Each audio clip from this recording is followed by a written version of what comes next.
Төсек теңестірген қосағына 20 жылда бұлай жағымпызданып көрмеп еді. Қолына жұқпай, дастарханды әпсетте жайнатып жіберді. Күнде шығара бермейтін тоңазғыштың күрегейінде тұрған сары майды да тәрелкеге толтырып алдына қойды. Қара табаға шыжғырып пирәшке пісірді. Онан шыққан түтінді терезені ашып, бөлмені таза ауамен біраз желдетті де, имене басып келіп, шай дайын деді.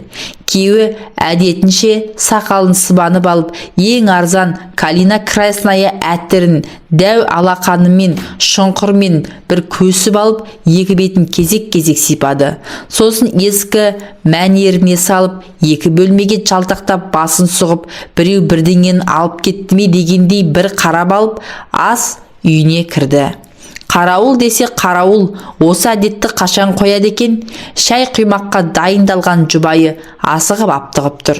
Қарауыл болып кеткен ғой.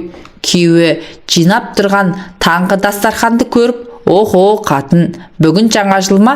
Жайнатып жіберіпсің ғой», деді мұртынан күліп. Ләззат дір ете қалды.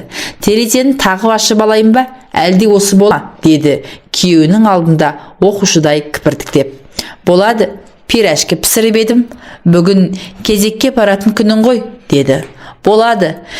Иістің бәрін бір ашқандақ айдап шығады ғой біздің қатын», деп жабулы терезенің тұтқасын оң қолымен төмен тартып, тағы да терезені ашып жіберді.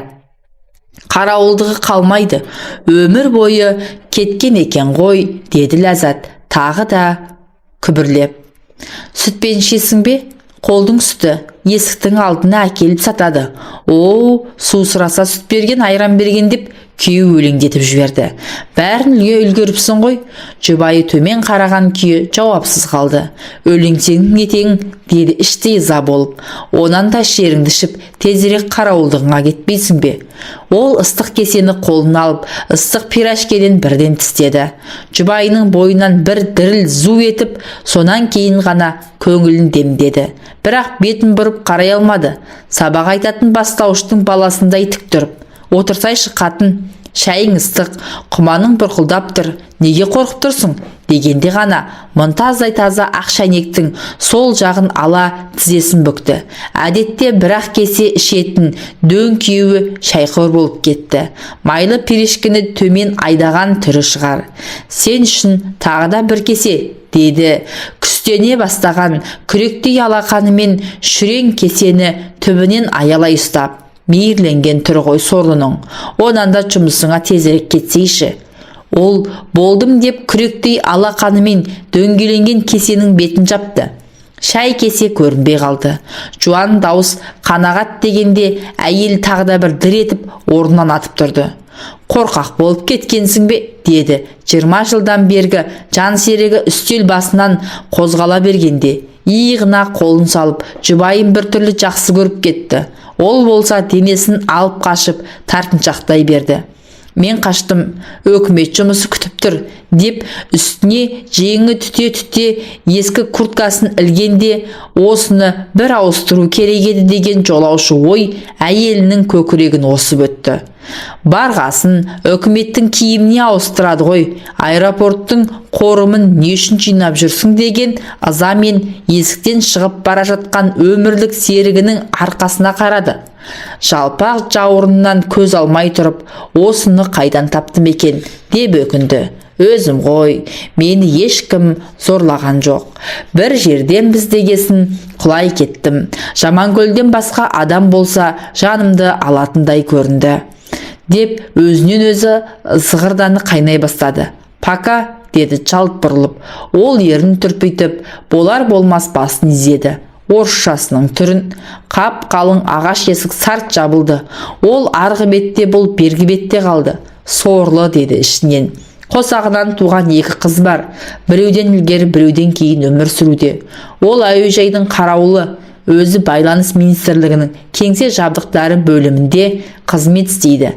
Қарап тұрса өзінікі де қара жұмыс. Оған күлетін түрім жоқ. Оның айлығы менікінен 2 есе көп. Сыйақысы тағы бар. Менікі министрлік деген аты болмаса, еден жуғыс, сәлем ақ жоғары».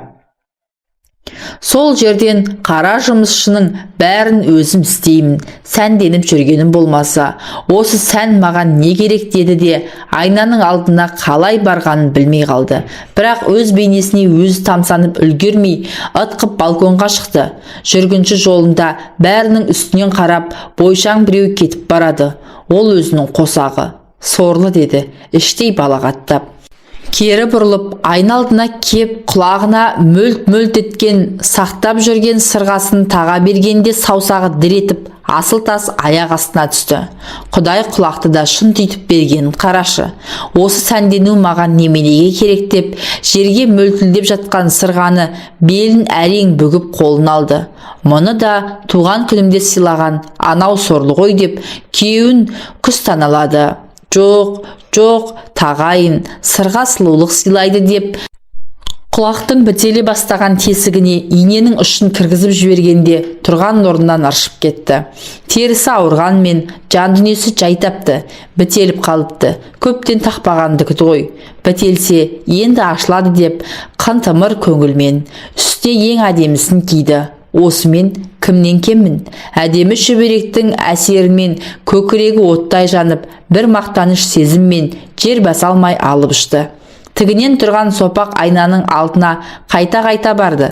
Қырынан тұрып, денесіне қол тигізіп, айнадағы келбетіне сүзілді. Алақанымен бөксесін сипады. Ешкімнен кем емеспін. Енді тағы да айналып көрді. Осы бексе ғой маған бөтен еркекті ынтық қылып қойған деп, енді өмірде кездескен екінші адамның қылықтарын ой елегінен өткізе бастады. Бойы бір тұтам, бірақ өзінің сөзі нық, жиналыста бәрін жеп қоя жаздайды. Бәрі осының сөзіне тоқтайды. Пысығақ, өзінің тікелей бағынатын бастығы да сол. Енді мені жеп қоятын шығар деп, миығы тартып, екі көзі оттай жанған қимылы шалт тапал жігітті көргенше асықты. Өзі сөзге шебарақ, қисық сөздің түбін түсіреді. Жаңа жылға таяу жаңа күнтізбе, қалам мен жеке қойын кітапшаларын таратып, есігін жаймен тық-тық шерткенде кіріңіз деген сергек дауыс естілді. Күнде көріп жүрсе де есіктен имене аттады. Мұнтаздай таза бөлмемен түкпірдегі телевизор, диван мен кресло көзіне жұмсақ көрініп, көңіліне майдай жақты. Жанары шығардай жанып, ойнақшып тұр екен. Алдында шай. Ұрты томпайған шайнектен бір кесе шай құйды. Мен құямын ғой, деді бұл қолын қозғалтып. Үй менікі, мен құяйын.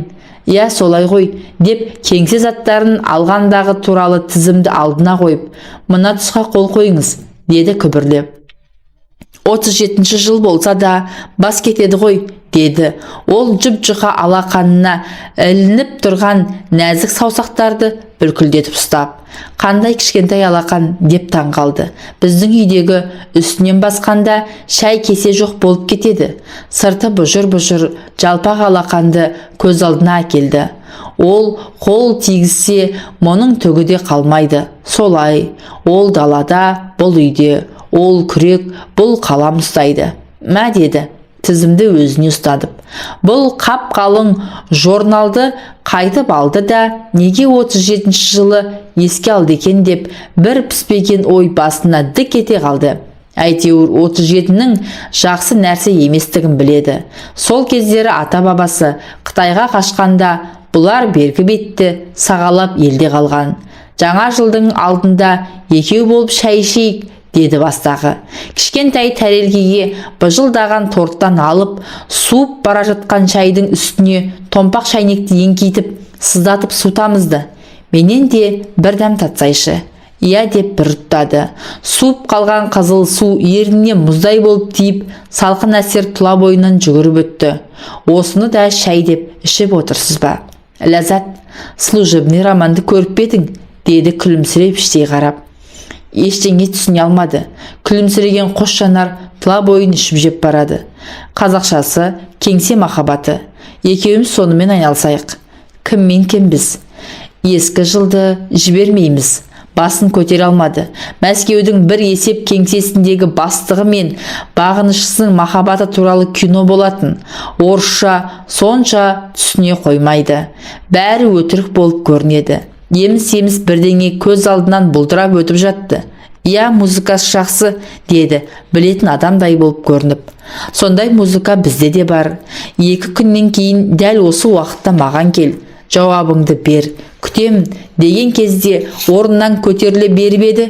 «Шайыңды тауыссайшы, бұл шай ішудің басы», деп түсін суыта сөйледі.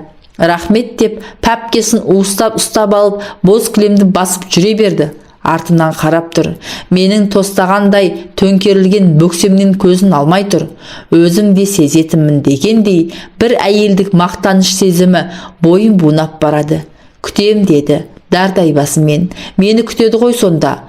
Бұл әлем өзгеріп, басқа бір әлемге мойын сұнғандай буылданып бара жатты. Әншейінде маң басатын әйел еденді тесіп жіберетіндей тық-тық еткізіп жүре бастады.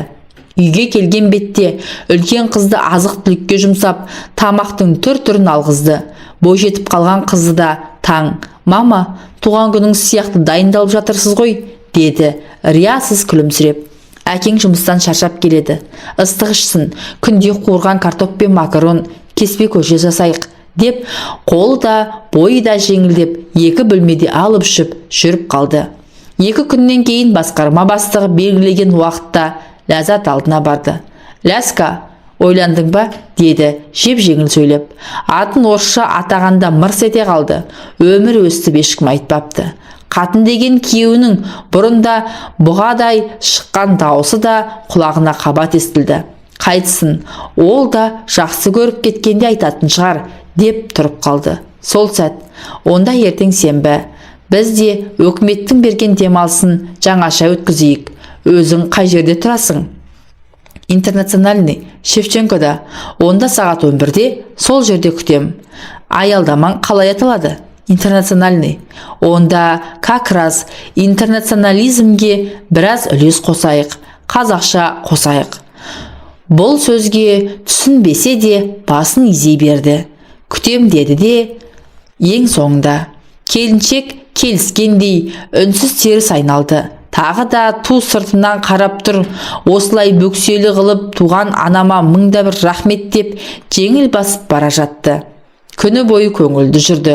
Өзінің тең сөйлесетіні, қабылдау бөлмесіндегі қол аяғы жеңіл кішкене қыз бен қара машинканы қадағалап отыратын, басатын саусақтары беріш болып кеткен әйелдер.